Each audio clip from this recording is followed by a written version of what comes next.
보통 하늘에서 이게 비행기가 날아가다가 땅으로 추락하면 전부 다 죽습니다. 그렇죠? 근데 어떤 일가족이 비행기를 타고 있었는데 일가족이 4사람이었어요. 아빠, 엄마, 아들 둘. 근데 이 4명이 나머지는 다 죽었는데 이 4명이 살아난 거예요. 네? 그래서 이 4명이 어떻게 살아났는가? 그랬더니 아빠는 어떻게 살아났는가? 아빠가 기러기 아빠였어요. 그럼 엄마는 어떻게 살아났는가? 새엄마였어요. 큰아들은 어떻게 살아났는가? 어떻게 살아났게요? 비행소년이었어요. 그 막내 아들은 어떻게 살아났을까? 덜 떨어진 아들이었어요. 아주 놀라운 이야기를 들었죠? 네. 근데 이 유머러스한 이 얘기가 현대의 가정의 그 아픈 단면을 이렇게 보여주고 있는 것 같아서 제가 한번 해봤습니다. 그래도 썰렁해 하는 분은 없네. 네. 그 아이들 교육 때문에 기러기 아빠 생기고 또 이혼 문제 때문에 새엄마, 그 다음에 부부 갈등과 가정 안에서 마음을 이렇게 제대로 못 추스려서 비행소년, 청소년들이 생기고 또 지나친 부모의 간섭과 과잉보호 때문에 정말 덜 떨어진 자식들, 정신분열 현상이 막 일어나고 어떻게 보면 가정이 제일 축복의 장소여야 하는데 가정이 축복의 장소가 되지 못하고 이렇게 고통과 저주의 장소가 되어버렸습니다. 사실 하나님께서 처음 사람에게 주신 선물이 독처하는 것이 보기 좋지 않아서 하나님은 선물로 가정을 주신 거거든요. 근데 하나님이 주신 그 선물이었던 가정이 어떻게 보면 이게 저주가 된 이유는 뭐냐면 바로 인간의 선악을 알게 한 나무 실과를 따먹는 그 타락 때문에 시작됐음을 우리는 알고 있습니다. 그래서 이번에 그 수련회 기간 동안에도 우리 안에 있는 쓴뿌리 그리고 상처들을 끄집어내서 치료하는 시간을 가졌는데 그게 대부분 어디서 출발됐냐면 가정에서 출발된 거예요. 그렇죠?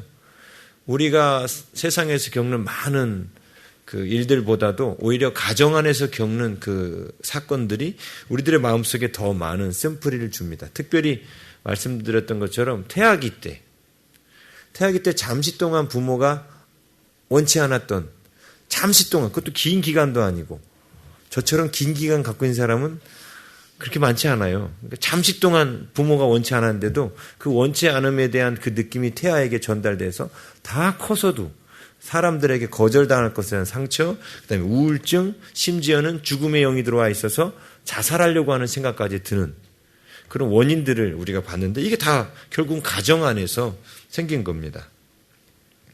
이게 가정에 내려진 저주 때문에 그러는데, 그래서 그런지 우리 동화에도 그런 얘기가 있죠. 미녀와 야수라는 동화가 있죠. 거기 보면은 왕자가 무례하게 행동한 것 때문에 저주를 받는데 왕자만 저주를 받는 것이 아니라 그 궁궐에 있는 모든 사람이 저주를 받죠.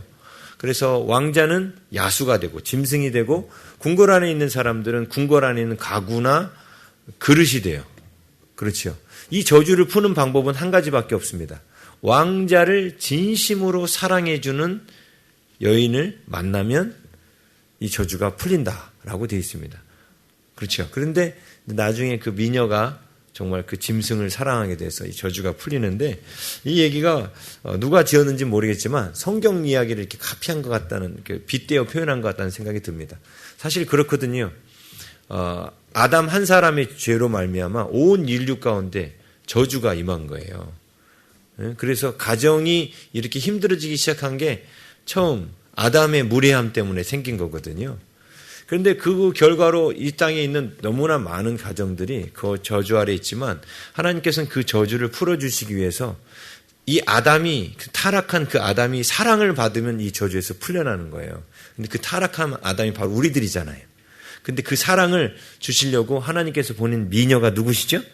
예수님이에요. 오늘 본문은 바로 그 복음에 대한 이야기를 다루고 있습니다. 그래서 그 깨어진 가정을 회복하는 방법도요, 하나님께서 준비하신 예수님만이 우리의 깨어진 가정을 회복하고 또 가정으로 말미암아 받은 그 상처들을 치료할 수 있는 방법도 예수님 안에 있는 겁니다. 그래서 오늘 설교 제목을 그래서 이렇게 정했어요. 예수님으로 삶의 모든 저주를 끊어라. 처음에는 그냥 예수님으로 가정의 모든 저주를 끊어라 이렇게 하려고 했다가 그렇게 하지 않고 삶의 모든이라는 표현으로 바꿨어요. 왜냐하면 우리가 가정에서 받은 상처가 사실 삶 속에 계속해서 이어져서 삶 속에서 엄청나게 많은 그 저주스러운 삶들을 끌어당기고 있거든요. 그게 가정에서 시작된 거예요. 근데 가정에서 그 저주가 풀리면 놀라운 일은요, 삶에 있어서도 그런 모든 저주스러운 일들이 해결되기 시작한다는 거예요. 그래서 가정의 회복이 아주 중요합니다. 그래서 하늘사랑교회의 사명선언서 가운데 하나님과의 친밀함으로 제일 먼저 나, 그 다음이 어디예요? 가정이에요. 예, 가정이 회복되면, 그리고 내가 회복되고 나서 그 다음에 가정이 회복되면요, 놀라운 일이 벌어져요. 그 다음부터는 내가 밖으로 나가서 세상을 회복시킬 힘이 내 안에 있음을 알게 됩니다. 그래서 열방을 회복시키는 사람이 될 수 있는 거예요. 그래서 하나님께서는 예수 그리스도의 그 십자가 사건으로 우리 개인을 회복시키시고 난 뒤에 그다음에 제일 먼저 회복시키시는 게 가정이에요. 사실 오늘 그 수련회 기간 동안에 있었던 일들 우리가 돌아보면 그 기간 동안에 우리가 받았던 많은 상처들이 거의 100% 가정에서 비롯된 거 있잖아요. 그런데 그 가정에서 때로는 부모가 상처를 안 주려고 했었는데도 상처로 받아들이는 경우도 있는데 이 모든 게 결국은 아담의 타락으로 말미암아 인간에게 내려진 저주이죠. 그런데 하나님께서는 이 저주를 풀어주기 원하셨습니다. 자, 오늘 본문을 보면요. 우리 지난주 본문에서는 아담이 벌거벗고 그러니까 선악을 알게 하는 나무의 실과를 따먹고 난 후에 자신이 벌거벗음을 알고 하나님이 가르쳐 주시지도 않았는데 스스로의 지혜로 스스로를 판단했지요. 하나님은 뭐라 하지 않았는데 본인 스스로 벌거벗은 것을 수치스러워했습니다. 이것 때문에 그가 하나님의 낯을 피하여 얼굴을 피하여 숨었습니다. 숨었을 때 하나님이 찾아오셨고 벌거벗은 것이 아니라 아담이 하나님의 말씀에 불순종한 것을 아담이 고백하기를 원하셨는데 아담은 핑계만 댔습니다. 그리고 하와에게 역시 질문하셨을 때에도 하와는 뱀이 나를 깨므로 내가 먹었습니다 라고 이렇게 말하지요. 그리고 나서 이제 하나님의 그 말씀은 뱀에게 향합니다. 근데 여기서는 뱀에게 하나님께서 어찌하여 이렇게 아담과 하와를 꼬셨느냐라고 묻지 않습니다. 그냥 바로 뱀에게 이르시되 내가 이렇게 하였으니 내가 모든 가축과 하면서 뱀에게 바로 저주를 내리셔요. 전에 우리 성역 공부하면서 말씀 나눴었지만 하나님께서 내리신 이 저주는 뱀 자체에게도 저주를 내렸고 뱀 속으로 들어가서 뱀을 사용한 마귀에게도 하나님께서 마귀의 일을 새롭게 지정하셨어요. 그렇죠?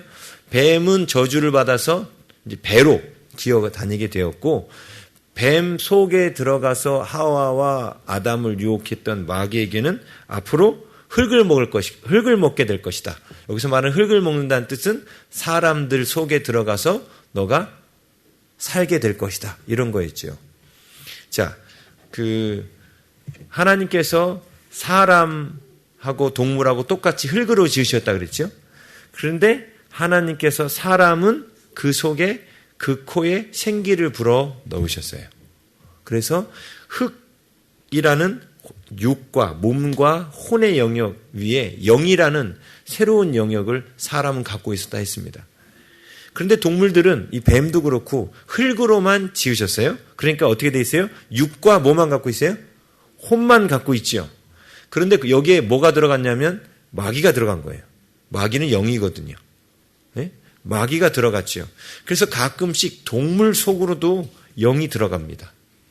그래서 거라사 광인의 그 귀신을 내쫓았을 때도 그 마귀가 어디로 들어가려고 그랬어요? 돼지떼 속으로 들어가요. 흙 속으로 들어갈 수 있어요. 그래서 오늘날도 동물들 안에 귀신들이 들어가서 사람들을 해칠 수가 있는 거예요.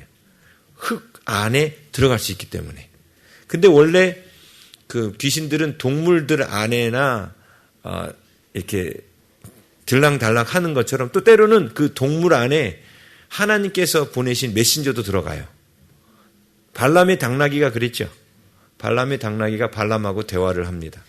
예. 가끔씩 그런 일들도 있어요. 근데 어쨌든 흙의 영역 속에 그 마귀가 들어갈 수도 있고 하나님 보낸 천사가 들어갈 수도 있습니다. 그런데 지금 이 뱀은 어떻게 보면 억울하지요. 자기가 뭐 그렇게 쓰임 받고 싶었습니까? 그런데 하나님은 그거에 대해서 묻지 않고 뱀에게 바로 저주를 내리십니다. 그리고 나서 하나님께서는 제가 배로 다니는 것은 누구에게 대한 저주라 했어요?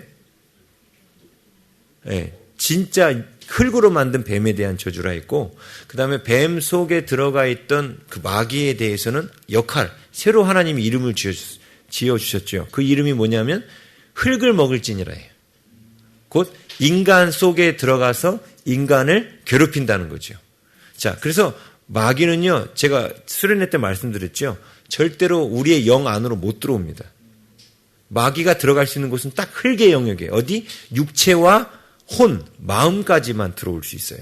여기가 마귀가 우리를 공격할 수 있는 장소입니다. 영의 영역은 침범할 수 없어요. 왜냐하면 이건 하나님의 거룩한 장소이기 때문에. 그래서 성경에서 속사람을 말할 때 두 가지 종류가 있다 했죠. 하나는 하나님이 거하시는 영이고, 또 하나는 뭐라 했어요? 혼, 우리들이 말하는 마음, 의지, 이런 곳이 있는 혼. 근데 마귀가 공격하는 것이 바로 그 혼과 육이에요. 그래서 육도 공격하기 때문에 우리 몸에 마귀가 공격해서 생기는 병도 있다고 그랬죠. 모든 병이 다 마귀가 공격하는 건 아니에요. 근데 마귀가 공격해서 생기는 육신의 질병도 있어요. 그래서 흙에도 공격하고 우리의 마음도 공격을 합니다. 예. 그런데 15절에는 이 그 뱀 속에 들어갔던 마귀에 대하여 하나님께서 그 마귀에 대하여 그러면서 새로운 예언을 하십니다. 지금 마귀에게 역할은 부여하셨어요. 그게 뭐냐면 흙을 먹으며 살 것이다. 다시 말하면 인간들을 속에 들어가서 너가 인간들 안에서 기생할 것이다. 이렇게 말씀하신 거예요. 왜냐하면 이것은 이미 하나님이 내리신 저주라기보다는 아담이 자초한 일입니다. 왜냐하면 아담이 하나님 말씀에 불순종하고 누구의 말에 순종했어요? 마귀의 말에 순종했기 때문에 마귀의 종이 된 거예요. 그래서 이것은 그 흙을 먹게 된다는 이 사건은 사실은 하나님이 내리신 저주라기보다는 아담 스스로가 자초한 그런 일이지요. 그런데 15절에 보면 하나님께서는 그러니까 마귀가 사람 속에 들어가서 평생 동안 사람의 흙을 먹으며 그 사람을 괴롭히며 살아가는 그 삶이 계속되기를 원치 않으셨음을 보여줍니다. 그래서 15절에 갑자기 이런 말씀이 나오죠. 내가 너로 여자와 원수가 되게 하고 내 후손도 여자의 후손과 원수가 되게 하리니. 여기서 말한 너로 여자와 원수가 되게 한다는 게 육신의 뱀을 말하는 것은 아닙니다. 뱀은 남자도 싫어해요. 그렇죠? 좋아하세요? 좋아하는 사람은 좋아해요. 예, 여자들도 좋아하는 사람은 좋아해요, 뱀. 여기서 말하는 너로 여자와 원수가 되게 하고는 지금 그 속에 있는 마귀에 대한 얘기를 계속 이어나가시는 거죠. 근데 하나님께서 주신 그 복음이 뭐냐면 이 창세기 3장 15절 이 말씀을 원시복음이라고 그래요. 원시복음. 그러니까 최초의 하나님께서 우리에게 주신 복된 소식이에요. 그게 뭐냐면 왜 복된 소식이냐면 내 후손도 여자의 후손과 원수가 되게 한다 그랬죠. 여기서 후손이라는 단어가 뭐라고 했죠? 째라, 씨. 그러니까 마귀의 후손이라는 표현보다는 마귀의 쫄개들이겠죠. 마귀의 쫄개들이 여자의 후손, 곧 후손이 단수라고 그랬죠. 곧 여자의 후손은 예수님을 말합니다. 예수님과 원수가 될 것이다. 그러면서 여자의 후손은 내 머리를 상하게 할 것이요. 여자의 후손으로 오시는 예수님께서 뱀의 마귀의 머리를 때려 부신다는 거예요. 그리고 너는 그 여자의 후손의 발꿈치를 상하게 할 것이다. 이게 뭐냐면 예수님이 이 땅에서 잠깐 동안 고난받으시는 장면이죠. 십자가에서 그 장면을 말하고 있는 겁니다. 근데 지금 이 15절이 중요한 게 뭐냐면 이 15절이 중요한 게 뭐냐면 16절과 17절, 18절, 19절까지 계속 무슨 내용이 나오냐면 인간에게 내려진 저주가 나와요. 그렇죠? 인간에게 저주가 내려졌습니다 라고 나온다고. 여자에게는 어떤 저주가 내려졌어요? 아이를 임신하고 해산할 때 고통, 그리고 남편을 사모하고 또 남편에게 다스림 받을 것이라는 저주가 내려졌고요. 남자에게는 종신토록 땀을 흘리고 수고하여 먹고 산다는 저주가 내려졌어요. 그런데 이 히브리 본문이 문학적인 구조로 어떤 주제를 강조한다고 그랬죠? 예? 자, 보세요. 15절하고 21절이 앞뒤로 있는 복음이에요. 이게 하나님께서 저주에 빠져 있는 가운데 16절부터 16절부터 19절 사이에 저주를 받은 인간을 향한 하나님의 그 선물이라고 해야죠. 저주를 푸는 하나님의 은혜에 대해서 기록해 놓은 거예요. 그래서 15절도 은혜고 21절도 은혜죠. 21절은 뭐라고 기록되어 있어요? 여호와 하나님이 아담과 그의 아내를 위하여 가죽옷을 지어 입히시니라. 아내를 위하여 하나님이 그들을 위해서 뭔가를 하시는데 그게 뭐냐면 무화과 나뭇잎의 옷을 치우시고 가죽옷을 지어 입히신 거예요. 그렇죠? 이 가죽옷을 지어 입히는 이 일을 위해서는 동물이 희생당해야 되죠. 여기서 말하는 동물이 희생당하는 이 일이 아담의 값어치가 하나님의 아들이라고 그랬죠. 예? 그래서 결국은 누구를 죽이셨냐면 예수님을 죽이셨잖아요. 우리의 값어치가 우리가 하나님의 아들이요 하나님의 딸이기 때문에 하나님의 자녀이신 예수님을 죽이셔서 우리의 죄값을 치르셨지 않습니까? 그것을 하실 것에 대한 예표로 지금 가죽옷을 지어 입히신 거예요. 그러니까 이것이 15절에 나온 사건하고 똑같이 우리에게 주시는 복음입니다. 우리가 그 저주에서 풀려날 것이라는 복음. 근데 그 저주가 무엇이었냐면 여자에게 내려진 저주가 있고 남자에게 내려진 저주가 있는 거예요. 그렇죠? 예. 그래서 15절하고 21절이 대칭을 이루고 있고요. 그 다음에 16절에 보면 여자에게 이르시되 내가 내게 임신하는 고통을 크게 더하리니 이렇게 돼 있죠. 그래서 여인에게 저주가 내려졌는데 20절에는 아담이 그 여인에게 자기 아내에게 원래 아담이 하와에게 처음 붙여준 이름은 아담은 이시, 하와는 이샤. 예? 그냥 그 같은 몸으로 생각했었는데 여기서 아담이 새롭게 두 번째로 이름을 붙여줬다 했죠. 그 붙여준 이름이 하와예요. 하와. 이 하와라는 이 이름은 생명을 뜻하는 거예요. 그러니까 하와라는 게 그 히브리어의 비동사 있어요. 비동사. 그게 뭐냐면 하야예요. 하야. 있다. 하나님을 갖다가 야훼라고 말하잖아요. 야훼가 그 비동사에서 나온 거예요. 그러니까 하나님이 이런 말씀 있잖아요. 나는 스스로 있는 자다. 이걸 영어로 어떻게 번역했냐면 I am who I am 이렇게 번역한다고요. 거기서 I am, am이 비동사죠. 이 비동사가 하야예요. 하야. 하나님의 이름인 야훼도 하야에서 나온 거예요. 스스로 존재하시는 분. 비동사에서 나온 거예요. 근데 지금 아담이 하와한테 붙여준 하와라는 이름도 바로 그 비동사 하야에서 나온 거예요. 그래서 하와인 거예요, 이게. 지금 다시 말하면, 정령 죽으리라 그랬죠. 하나님께서. 근데 아담이 자기 아내에게 뭐라고 이름을 붙여줬어요? 살리라로 붙여준 거예요. 살리라. 어떻게 보면, 그러니까 죽음을 인지한 거죠. 왜냐하면 원래는 그 이전엔 살아있는 자였거든요. 살아있는 자인데 아내에게 이름을 바꿔준 거예요. 살리라. 생명. 살자라고. 그러니까 아담은 어떻게 보면 하나님이 말씀하신 이 죽음을 받아들인 거죠. 그래서 하와의 이름을 고쳐준 거예요. 그러니까 그래서 아담은 기대한 겁니다. 뭘 기대했어요?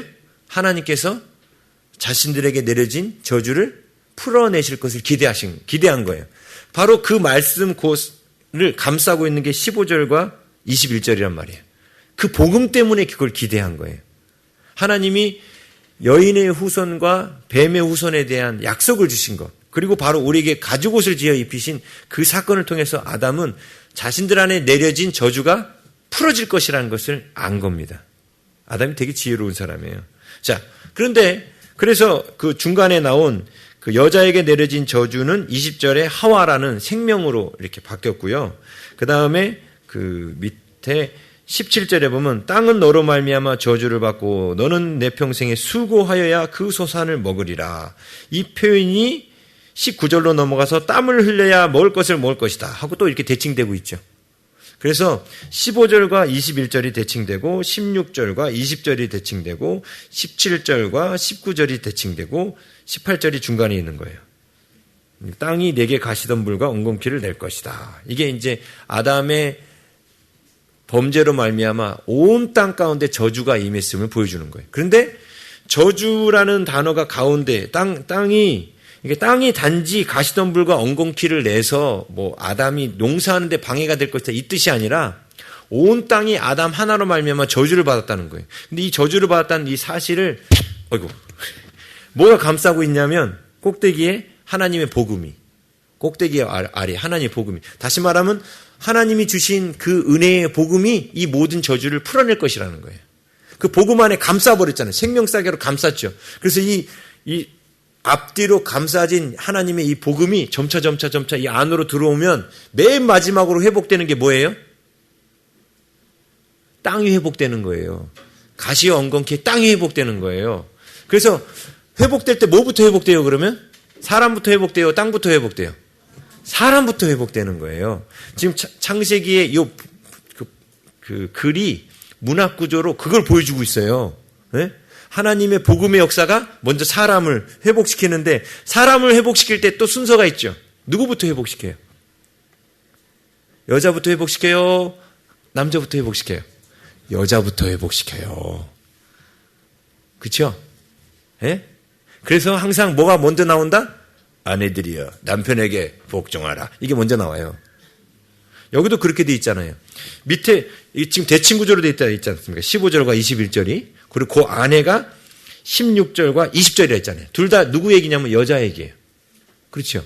하나님의 복음이 점차 회복으로 가는 거예요. 그래서 여인을 회복시키고 그 다음에는 남자가 회복되고 맨 마지막으로 회복되는 게 땅이 회복되는 거예요.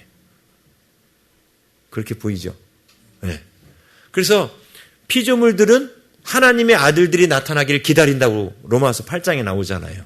그렇죠? 그래서 우리가 회복돼야 피조물들도 회복되는 겁니다. 근데 또 사람이 회복될 때 하나님이 제일 먼저 누굴 회복시켜요? 응? 누구를? 여자들부터 회복시켜요. 그래서 교회는 여성 신자들이 훨씬 더 많아요. 응? 그래. 응. 그래서 하나님께서 우리를 회복시킬 때 회복은 복음으로 말미암아 시작되고 복음으로 말미암아 회복되는 거예요. 근데 이게 이제 또 우리 또 수도꼭지와 수도관 원리라고 그랬죠. 하나님께서 우리에게 주신 준비하신 은혜와 복음이 있지만 우리가 수도꼭지를 틀지 않으면 우리가 회복될 수 없습니다. 그렇죠? 하나님께서 준비하신 건 뭐냐면 그 아들 예수 그리스도를 죽이시는 거예요. 그래서 우리의 죄값을 치르시는 거예요. 네? 이게 하나님이 준비하신 엄청난 수도관 안에 들어있는 엄청난 은혜의 물이에요. 생수예요. 근데 중요한 건 우리가 수도꼭지를 틀어야 돼요. 이 수도꼭지를 트는 이 일을 해야 우리 삶에 있는 저주가 끊어지고 회복되는 겁니다. 이 수도꼭지를 트는 이 일. 자, 일단은 여인에게 내려진 저주. 그 여인에게 내려진 저주에 있어서 하나님이 이 여인에게 내려진 저주를 풀 수 있도록 하나님이 예수 그리스도라는 그 저주를 풀 수 있는 근본적인 대책을 마련해 놓으셨어요. 이 은혜의 폭포수가 막 공급이 돼도 막상 여인이 스스로가 수도꼭지를 트는 일을 하지 않으면 이 저주는 안 풀리는 거예요. 그렇죠? 네. 복잡하지 않죠? 네. 자, 그러면 여인에게 내려진 저주는 어떤 내용이었습니까? 15절에 보니까 16절에 보니까 내가 내게 임신하는 고통을 크게 더하리니. 첫 번째는 임신하는 고통이에요. 여인들이 우리나라에도 보면은 우리 그 임신을 하게 되면 한 2개월 정도부터 그런가? 아무튼 제가 정확하게 모르겠는데 입덧을 하죠. 그래서 입덧이 심한 분은요 10개월 동안 아예 식사 못 하시는 분도 있어요. 거의 병원 가서 링거 꽂고 있어야 되는. 이게 보면 아기를 낳기도 전에 임신하면서부터 겪는 고통이에요. 네? 그 입덧이 너무너무 심하니까 전 세계적으로 어느 나라 사람들이나 그 엄마들이 입덧이 엄청 심해요. 네? 그래서 먹을 것도 제대로 못 먹어요. 그래서 정말 고생해. 그러면 엄마 마음에 어떤 마음이 생길 수 있어요? 아가에 대한 원망의 마음이 올라올 수 있다는 거예요. 이 녀석만 아니면 내가 이렇게 고생 안 하는데. 근데 그 원망의 마음이 올라오면 어떤 일이 일어나요? 그게 아가에게 전달돼요. 그래서 아가가 태아기 상처를 받아요. 이게 저주예요. 그러면 이 저주가 풀리려면 어떤 일이 일어나야 돼요? 엄마가 원망을 안 해야 되는데 입덧이 계속 나오는데 어떻게 원망을 안 해? 그럼 어떻게 해야 돼요? 하나님께서 입덧이 심하지 않도록 막아주셔야 되는 거예요. 그러면 아이를 좀 더 편안하게 더 이쁨으로 기대하며 기다릴 수 있겠죠. 자, 두 번째 저주는 뭐였냐면 자식을 낳을 때 수고하고 자식을 낳는다는 거예요. 세상 사람들이 분류하는 그 동물 가운데 영장류로 분리되는 고릴라나 침팬지 얘네들은 스스로 자기 자식을 받아요. 자기 손으로. 산파가 와서 받아주는 게 아니에요. 자기네들이 받아요. 그런데 사람은 불가능해요. 왜 그래요? 탯줄 못 끊어서 그것보다도 너무 고통스러워서. 여기 보면 성경에 이렇게 나오지요. 그러니까 아기를 낳을 때 자식을 낳는 이 고통이 커지는 거예요. 그래서 수고하고 낳는 거예요. 아주 큰 수고를 하죠. 이것도 저주죠. 예? 근데 여자분들이 대부분 결혼하고 나서 아기를 낳을 때 두려워해요. 왜 두려워하죠? 아플까봐. 그렇죠? 왜냐하면 아픈 모습을 너무나도 많이 봤으니까. 그렇죠? 그런데 중요한 건 예수 그리스도의 복음이 앞뒤로 감싸고 있다 했죠? 복음이 들어오기 시작했어요. 우리들의 삶에. 그게 뭐냐면 예수님 영접한 겁니다. 그럼 복음이 들어오면 우리 하나님께서 여인들이 임신하는 고통이나 자식을 낳는 그 수고를 하나님께서 그 저주를 끊어서 없애 주실까요? 그래도 우리가 그 고통을 받아야 되나요? 예? 없애 주실 거라고 믿는 사람한테는 하나님 없애 주셔요. 근데 그 고통이 있을 거라고 믿는 분들한테는 있어요. 왜? 믿음대로 되거든요. 복음은 내가 선택하는 믿음대로 이루어지는 거예요. 하나님이 나에게 예수 그리스도를 통하여 엄청난 복음, 이런 육신의 고통에서 벗어난 뿐만 아니라 물질부터 많은 것을 예비하셨다고 하지만 내가 믿음으로 선택하지 않으면 그 하나도 나에게 오지 않습니다. 얼마 전에 제 은사 목사님 큰딸이 둘째 아이를 낳았어요. 얘한테도 얘는 이제 제가 멘토니까 전화 많이 오거든요. 얘한테도 결혼할 때도 제가 그랬어요. 너도 잘 임신하고 할 때 절대로 고통이 있을 거라고 받아들이지 마라. 그럼 고통이 온다. 근데 안 받아들이면 그리고 하나님께 기도해라. 하나님 여인의 저주가 풀어지게 해주세요라고 기도해라. 하고 시켰어요. 이번에 얘가 연락이 카톡으로 왔어요. 뭐라고 했냐면 목사님 저 애 낳았어요 하고 그날 온 거야. 그날 애 낳은 지 몇 분도 안 돼가지고 카톡을 저한테 보낸 거예요. 아침에 7시에 그러니까 배가 좀 싸르르 아파서 애가 날 것 같아가지고 큰아이를 유치원에다 데려다주고 바로 8시에 병원에 왔다는 거야. 병원에 왔는데 40분 만에 애를 낳아버린 거예요. 둘째인데 40분 만에. 근데 그 40분 만에 나는 것도 그렇게 힘들지도 않고 누워서 힘주세요 가지고 힘 빡 줬는데 애가 나와버린 거야 그냥. 근데 이게 뭐냐면 믿은 거예요. 제가 얘 첫 아이 낳을 때도 그랬거든요. 첫 아이 낳을 때도 믿으라고. 그래서 큰 고생하지 않고 낳았어요. 첫 아이도. 이제 앞으로 애를 낳아야 될 우리 아가씨들과 또 이제 결혼하신 분들한테 복음이죠? 그래서 복음은 기쁜 소식인 거예요. 그래서 기쁜 소식이야. 근데 중요한 건 이걸 어떻게 된다고? 내가 믿음으로 선택해야 돼요. 선택하고 받아들여야 돼. 제가 이렇게 애를 낳을 때 고통 없이 임신했을 때도 고통 없이 낳을 수 있습니다라는 것을 간증을 들으면 또 뭐가 생겨요? 더 믿음이 생기겠죠? 예? 그 믿음이 생기라고 제가 얘기해 드리는 거예요. 근데 우리는 자꾸 마귀한테 속아요. 남들이 다 고통 가운데 아기를 낳으니까 나도 고통 가운데 아기를 낳을 거야 라는 마귀의 거짓말에 속는 겁니다. 우리는 예수 그리스도의 십자가는 이미 2000년 전에 이루어놓으신 일이에요. 그 복음의 능력은 오늘날 우리에게 역사합니다. 심지어 그 복음의 능력이 예수님께서 십자가에 달려 죽으실 것을 미리 바라고 기대했던 구약시대 성도들은 그 십자가를 바라보고 복음의 능력으로 구약시대에 승리했잖아요. 이루어지기 전부터. 우린 이미 이루어진 사실을 근거로 믿는 게 더 쉽지 않아요? 그렇죠? 그래서 복음의 능력은요, 우리들의 삶의 저주를 풀어내요. 근데 그게 아주 실제적이라는 거예요. 심지어 임신과 그 해산의 그 고통과 수고마저도 하나님께서 풀어내신다는 거예요. 중요한 건 이걸 우리가 믿음으로 선택해야 돼요. 그 믿음으로 선택하는 게 바로 우리의 수도꼭지예요. 우리가 해야 될, 우리가 의지로 선택해야 될 우리의 몫이란 말입니다. 그런데 마귀는 자꾸 우리한테 공격하죠. 뭐라고 공격해요? 야. 첫 아이는 그래도 힘들어. 이게 다 누구 생각이에요? 마귀 생각이에요. 근데 여러분들이 믿음으로 선택하면 그렇게 돼요.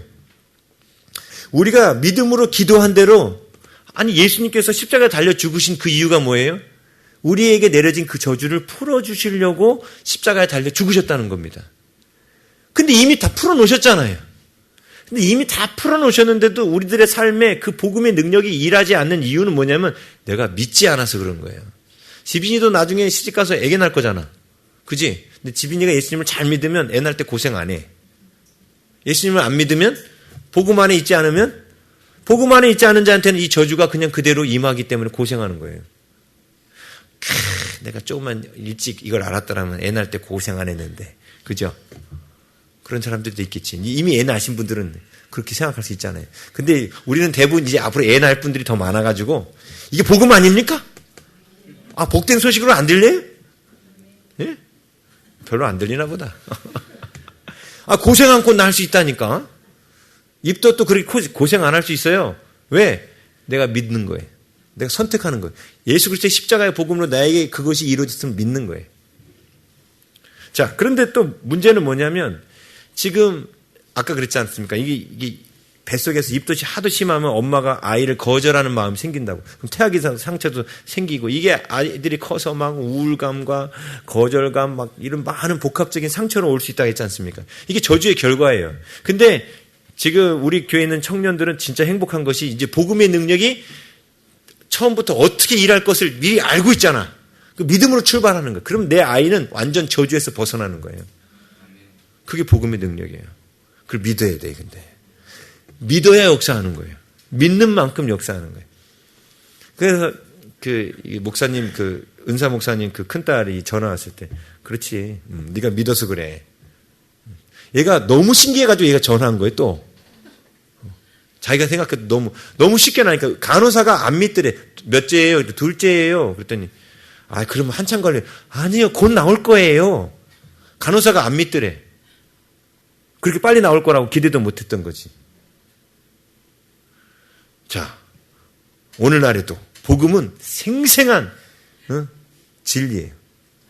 마귀는 자꾸 우리들에게 안 될 거야. 그건 불가능한 일이야. 이게 마귀에게 속는 거예요. 자, 그 다음에는 또 어떤 내용이 나오냐면 여인에게 내려진 저주가 있었죠. 이게 뭐냐면 너는 남편을 원한다라는 이 표현이 옛날 개혁 성경에는 사모하고 이렇게 돼 있어요. 이게 히브리어는 테슈카라는 단어예요. 이 테슈카라는 단어는 애정으로 끌어당기다 이런 뜻이에요. 그 남녀가 데이트를 이제 그 결혼 전 막 데이트를 할 때 어때요? 밀당이라는 걸 하죠. 예. 그런데 여자에게 내려진 저주가 뭐냐면 이게 저주예요. 뭐 한다고요? 남자를 애정으로 끌어당기는 거. 이게 저주예요. 남자를 애정으로 끌어당기는 거. 이게 저주예요. 혜민자매 이게 이해가 안 되죠. 이해가 안 될 거예요. 왜냐면 결혼 안 해가지고. 결혼한 사람만 이해를 해. 근데 결혼한 사람 가운데 누가 이해한 줄 아세요? 남자가 이해를 해요. 여자들은 이해 못 해. 여자들도 나중에는 알게 돼요. 뭔 얘기냐면, 자, 하와에게 내려진 원래 이름이 뭐였죠? 하나님이 지어주신 이름. 예? 돕는 배필이에요. 돕는 배필이죠. 그러면 하와가 아담의 어떤 일을 도와야 되는 거예요. 그렇죠? 근데 아담의 일이 뭐예요? 아담에게 가장 중요한 일이 뭐예요? 정복하고 다스리는 거? 아니, 정복하고 다스리며 하나님이 만드신 것들을 구경하고 돌아다니면서 우와, 이 모든 것을 나에게 그래서 어떻게 되는 거? 하나님의 사랑을 깨닫고 인생의 근본적인 목적, 하나님께로 나아가는 거예요. 그래서 하나님께로 나아갈 수 있도록 하나님이 아담과 하와에게 부족한 것들을 두셨다 했죠. 처음에는 탄닌이라는 탄님, 제어할 수 없는 바다의 큰 물고기, 그걸 두셨고 자기 힘으로 제어할 수 없는. 두 번째는 또 뭘 두셨어요? 선악을 알게 하는 나무. 이게 뭐냐면 나의 지혜로 안 되니까 하나님의 지혜를 가져오도록. 네? 세 번째가 뭐라 했어요? 벌거벗음. 이 벌거벗음이 근데 제일 중요한 거랬죠. 벌거벗음은 하나님 뭐라 안 했어. 근데 벌거벗음은 뭔가 입혀져야 되는 거예요. 근데 뭘로 입혀지길 원했어요? 그냥 하나님으로 입혀지는 거. 다시 말하면 하나님과 연합되는 거. 그러니까 아담에게 하나님이 완벽하게 창조하셨지만 아담이 하나님이 필요한 자임을 알도록 이렇게 사인을 두신 거예요. 표적들을 두신 거예요. 그게 탄님, 그 다음에 선악을 알게 한 나무, 그 다음에 아담의 벌거벗음. 이것을 통해서 인간은 하나님과 연합하도록 하나님이 초청장을 받은 거였거든요. 그렇죠. 그런데 결국은 인간은 어디로 가야 돼요? 하나님께로 나아가야 되는 거예요. 근데 이게 돕는 배필이 그럼 하는 일이 뭐예요? 남편이 하나님께로 나아가도록 뒤에서 뭐 해줘야 돼? 밀어줘야 되는데 저주를 받아서 어떻게 돼요? 남편을 애정으로 자기에게로 끌어당겨. 이게 저주예요. 끌어당겨. 이게 저주예요. 근데 여인들은 이게 저주받은 마음이란 걸 인정하기 싫어해요. 왠지 아세요? 결혼하고 나면, 남편들도 때 했던 얘기예요. 결혼하고 나면 남편이 자기를 위해서 계속해서 뭔가를 해주기를 원해요. 그래서 그게 채워져야만 사랑받는다고 느껴요. 그게 뭐예요? 애정으로 끌어당기는 일이에요. 그런데 남편들이 결혼 전에 이제 연애 시절 때도 해줍니다. 채워줍니다. 왜? 이걸 안 채워주면 결혼 못할까 봐. 해줘요? 해줘요? 해줘요? 해줘요. 그것도 안 해주는 놈하고는 결혼하지 마세요. 연애 시절에도 안 해주는 놈하고는 결혼하지 마세요. 근데 연애 시절에 열심히 해줘요. 근데 문제는 뭐냐면 결혼 딱 하고 났어. 드디어 결혼했어. 안정권에 들어왔어. 근데 그래도 여인의 태도는 변함이 없어요. 남편을 사모하고는 변함이 없어. 그래서 어떻게 뭘 기대해요? 결혼 후에도 그렇게 채워주겠지 하고 기대해. 근데 남편이 채워주다가 어떻게 된 줄 아세요? 지쳐. 못 채워줘. 예? 못 채워줘요. 이거 여인 안에 그 텅 빔, 예? 태움으로 말미암아 생긴 그 텅 빈 자리를 남편을 통해서 애정으로 끌어당겨서 막 채우려고 하거든. 그래서 자기 오늘 들어오는데 아무것도 안 사왔어요? 자기가 나 사랑하는 거 맞아? 막 이러면서 계속해서 뭔가를 채우려고 그래요. 제가 그래서 남편도 때 이런 말이에요. 결혼 기념일 행사를 하잖아요. 결혼 기념일 때 여인들은 남편한테 뭐 주는 거 없냐고 기대하고 자기는 남편을 위해서 뭔가 준비를 안 해요. 네? 자기는 받을 생각하고 남편한테 줄 생각을 안 해. 결혼 기념일이라는 거는 뭐 생일이라면 이해를 해요. 생일이라면. 그죠? 근데 결혼 기념일은 둘이 같이 결혼한 거잖아. 그럼 서로 챙겨줘야 되는 거잖아. 근데도 결혼 기념일이 되어도 그만 싸워. 결혼 기념일이 되어도 어떻게 해? 나만 받으려고 그래. 근데 이게 뭐라고? 상도이가 억울한 거야 지금. 그런데 이게 뭐라고요? 여인에게 내려진 저주라는 거예요. 근데 남자들이 이게 왜 저주가 되냐면 남자들이 채워주다 나중에 지쳐요. 그래서 계속해서 다오 하는 여자가 너무 짜증나기 시작해요. 그래서 어떻게 합니까? 그래서 나오는 게 다스리는 거예요. 제어하려고 그래요. 힘으로 제어하려고 그래. 원래 하나님이 남자와 여자는 아담의 갈비뼈로 만드셨다 했지 않습니까? 이게 뭐냐면 동등한 관계라는 거예요. 역할에 있어서만 머리 역할과 몸뚱아리의 역할일 뿐이지 존재론적으로는 동등하단 말입니다. 그런데 지금 저주로 말미암아 어떤 일이 일어나냐면 남자가 여자를 지배하려고 그래요. 다스리려고 그래요. 네? 복종이 그러니까 머리 역할로서 아내에게 무엇을 하세요라고 말하는 거는 이게 제 머리가 몸에가 뭔가 지시하잖아요. 이게 주종 관계가 아니잖아요. 머리는 머리는 이게 높은 거고 몸뚱아리는 질 떨어지는 거 이런 게 아니지 않습니까? 근데 이것을 주종 관계로 바꿔버리는 거예요. 그래서 남편들이 아내를 소중히 여기고 사랑하는 게 아니라 그 다오다오에 지쳐서 그걸 제어하기 위하여 이렇게 하는 거예요. 그래서 이것 때문에 나온 아주 나쁜 관습이 아프리카 같은 데에 있는 여성 할례예요. 남편한테 더 이상 요구하지 않게 하려고 여성 할례라는 걸 하는 거예요. 아주 잔인한 거죠. 근데 성경은 뭐라고, 그 할례, 여성 할례는 부부 성관계에 관한 거예요. 근데 여자가 전혀 성적으로 쾌감을 느끼지 못하도록 할례를 행하는 거예요. 그러니까 여자가 잠자리를 남편한테 요구하지 못하게 만드는 거예요. 이게 남자들이 그래서 여자들에게 강제로 할례를 행해서 다오다오 못하게 하려고 성적인 부분 잠자리까지도. 근데 고린도전서 7장은 뭐라고 말해요? 남편도 자기 몸을 주장하지 못하고 아내도 자기 몸을 주장하지 못한다. 이게 뭐냐면 성적으로 원할 때 서로가 서로에게 그 배우자의 의무를 다 해야 된다고 성경은 가르치는데 남편들이 그게 싫은 거야. 자기가 원할 때만 자기 아내를 이용해 먹으려고 하는 거야. 그래서 아프리카 같은 데 여성 할례라는 게 생긴 거예요. 근데 그게 다 뭐냐면 이 저주 때문에 생긴 거예요.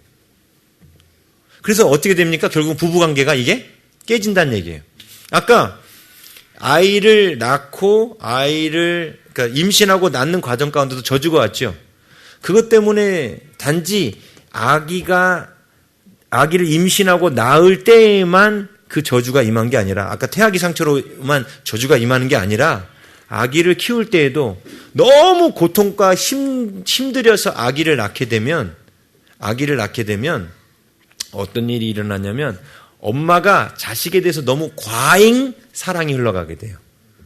그래서 균형 있는 사랑을 해야 되는데 너무 지나친 사랑을 해가지고 아이를 완전히 통제해버려요. 엄마가 다 알고 있어. 엄마 뜻대로만 해. 가지고 자녀한테 전혀 자유를 주지 않고 결정권을 주지 않고 엄마 마음대로 해요. 그래서 나중에 이런 아이들이 나중에 정신분열이 온다 했잖아요. 그건 역시 이런 거예요. 그러니까 결국은 지금 여인에게 내려진 이 저주는 다 뭐와 관련돼 있어요? 가정과 관련돼 있는 거예요. 가정과. 자, 복음이 그래서 제일 먼저 어디부터 터치한다? 여인. 그러면서 어디를? 가정을 터치하는 거예요. 그래서 이 저주를 끊으려면 어떻게 해야 되냐면 아까 그랬죠. 애 낳는 거에 대해서는 하나님 앞에 일단 그렇게 기도해야 된다 했죠. 그것만 있는 것이 아니라 내가 아이에 대한 집착을 가질 수 있다 했죠. 힘들게 낳을수록 더 아이에 대한 집착이 생겨서 과잉보호를 해요. 근데 이 저주를 끊는 방법이 뭐냐면 이 아이는 나의 자식이 아니라는 것을 받아들여야 돼요. 이 자녀는 내가 하나님께로부터 위탁받은, 나는 위탁모고 이 아이는 하나님의 아이라는 사실을 받아들여야 이 저주가 끊어져요. 하나님의 아이를 내가 위탁받았다는 생각을 가지면 내 방법으로 키울까요? 하나님 방법으로 키울까요? 그래야 저주가 풀려요. 하나님의 방법으로 키워야 되는데 많은 부모님들이 엄마의 방법으로 키워요. 네? 이 강남 대치동이 다 엄마의 방법으로 애들이 자라는 거예요. 네? 그리고 공부는 잘할 수 있어요. 근데 인성은 다 파괴돼요. 자칫. 그렇죠?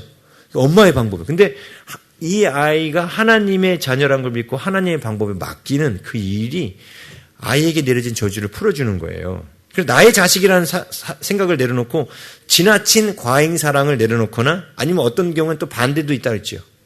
무관심, 방임, 그걸 내려놓고 균형 있는 사랑. 하나님의 사랑을 배워서 그 균형 있는 사랑으로 자녀를 키워야 자녀가 저주에서 벗어나요. 자녀도. 그리고 또 남편을 자기에게로 땡기는, 사모하는, 이게 우리 여성분들 안에 있는 본능이라 했죠. 근데 이게 정상적인 마음이 아니에요. 이거를 말씀으로 인지를 해야 돼요.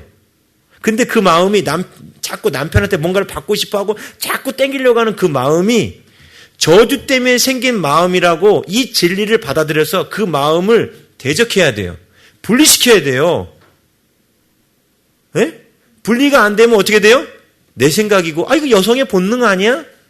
여성의 본능 아니야 라고 말하는 게 바로 동성애의 본능과 같이 왜곡된 본능인 거예요.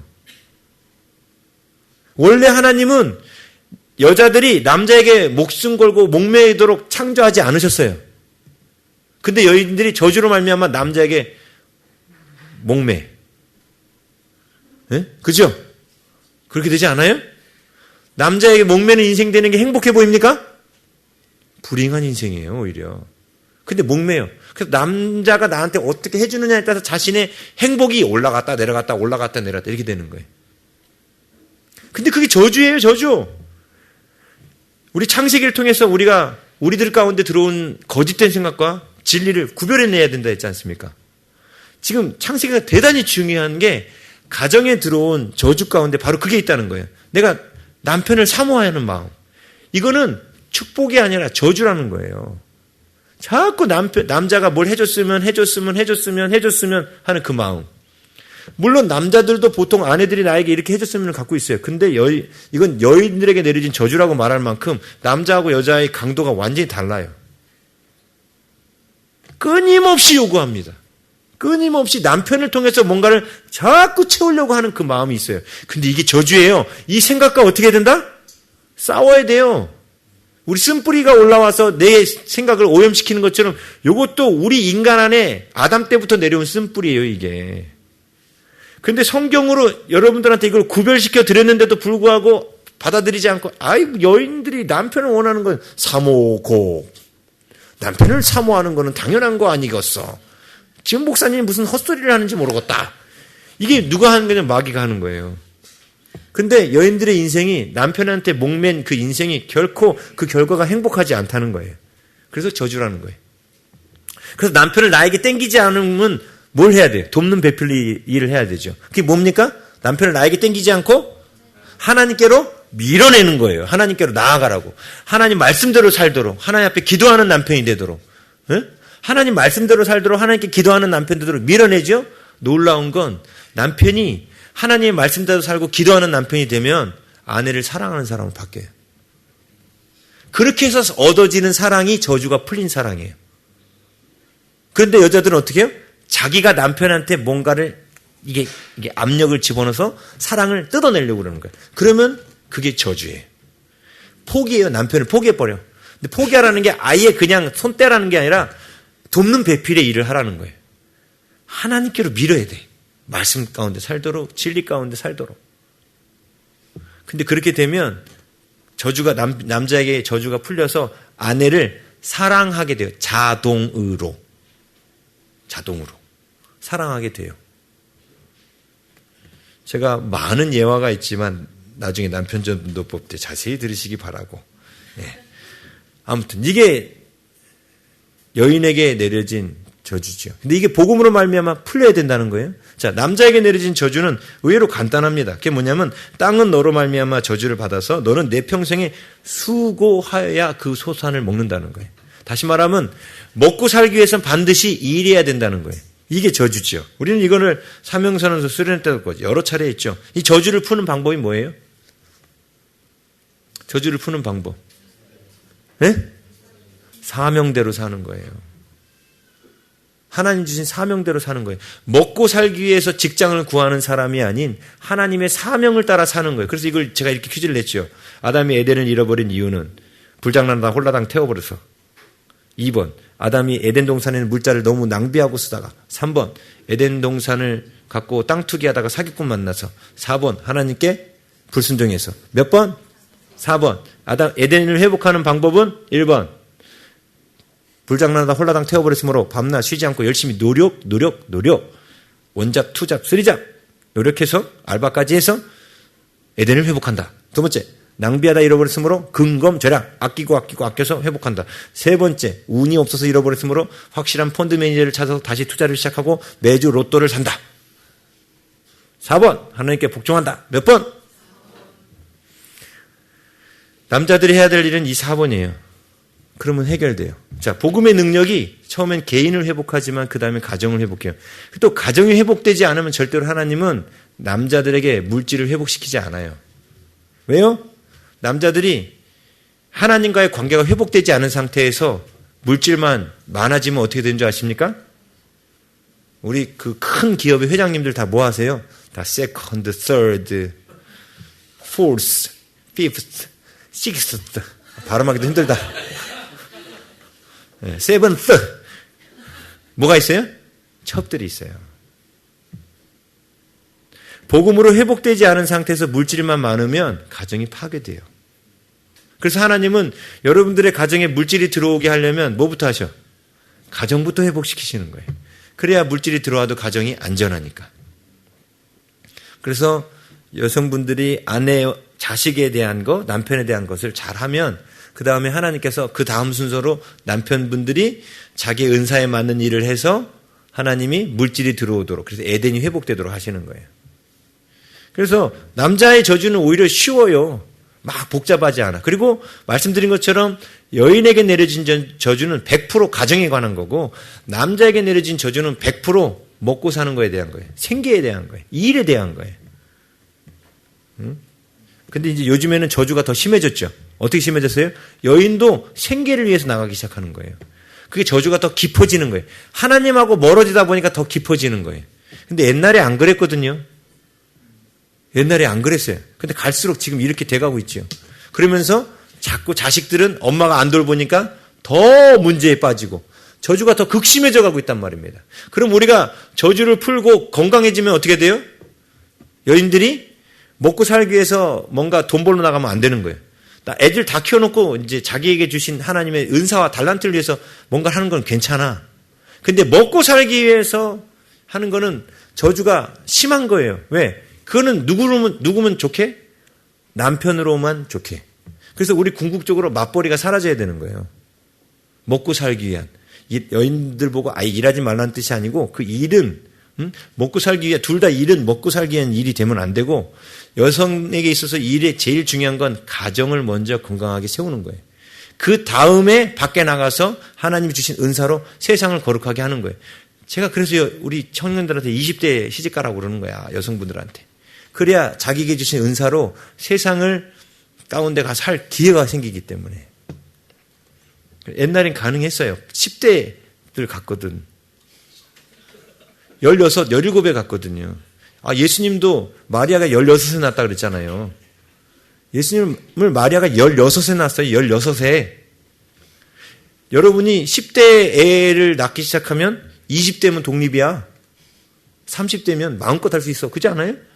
근데 이제 이게 산업화 사회 되면서 자꾸만 이 땅에 저주가 깊어지면서 이런 현상이 자꾸 생기는 거예요. 하나님과 멀어지고 있는 현상이에요. 그래서 하나님과 가까워지면 시집장가도 빨리 가는 거야. 하나님과 가까워질수록. 그러니까 자꾸 제가 빨리 가라 그러는 거예요. 하나님과 가까워질수록 시집장가도 빨리 가고 시집장가도 빨리 가야 가정에 내려진 이런 것들도 그 고통들도 적어져요. 그래서 애도 일찍 낳을수록 산모가 몸이 빨리 회복되죠. 네? 그래서 성경으로 가야 되는데 지금 자꾸만 성경에서 멀어져서 갈수록 노령화되면서 결혼을 하게 되는 거예요. 그리고 자꾸 여인들은 돈 벌러 나가야 되고, 이게 지금 가정을 파괴시키려고 하는 마귀의 전략이란 말입니다. 그래서 일찍 가서 낳는 게 제일 좋아. 남편이 능력만 되면 대학생 때 가버려 그냥. 괜찮아. 다 키워 그래도. 다 키우더라고. 다 키워. 굶어 죽을 거죠? 다 커. 뭐 방 없어서 못 살 것 같지? 다 살아. 다 살아. 걱정하지 마. 예. 자, 아무튼 오늘 복음으로 말미암아 우리 가운데 있는 저주를 푸는 것. 근데 이게 바로 이게 삶에 있는 모든 저주예요. 가정을 풀어야 되고, 그 다음에 우리들의 삶에 일어나는 물질에 관한 문제를 풀어내야 되고, 하나님 주신 사명대로 비전대로 살면 다 풀려요. 그리고 말씀대로 가면 다 풀려요. 근데 오늘 우리는 이 성경을 통해서 우리 안에 있는 거짓된 생각들이 무엇인지를 또 분별해야 되고 싸워야 되는 거예요. 이미 30을 넘어버린 저는 어찌하라고요. 괜찮아. 이미 잃은 건 많지만 앞으로 잘 키우면 되잖아. 그죠? 네, 말씀에 따라 잘 키우고, 또 30이 넘어서 애를 낳으니까 더 힘들겠네요. 그 누구 생각이요? 마귀 생각이에요. 마귀 생각. 근데 하나님 앞에 뭐해? 기도하면 돼. 네. 기도하면 또 하나님 뭔가 지시할 거야. 운동해라 이렇게. 네. 그래서 우리가 예수님으로 말미암아 우리들의 삶의 모든 저주가 끊어지기를 주의 이름으로 축복합니다.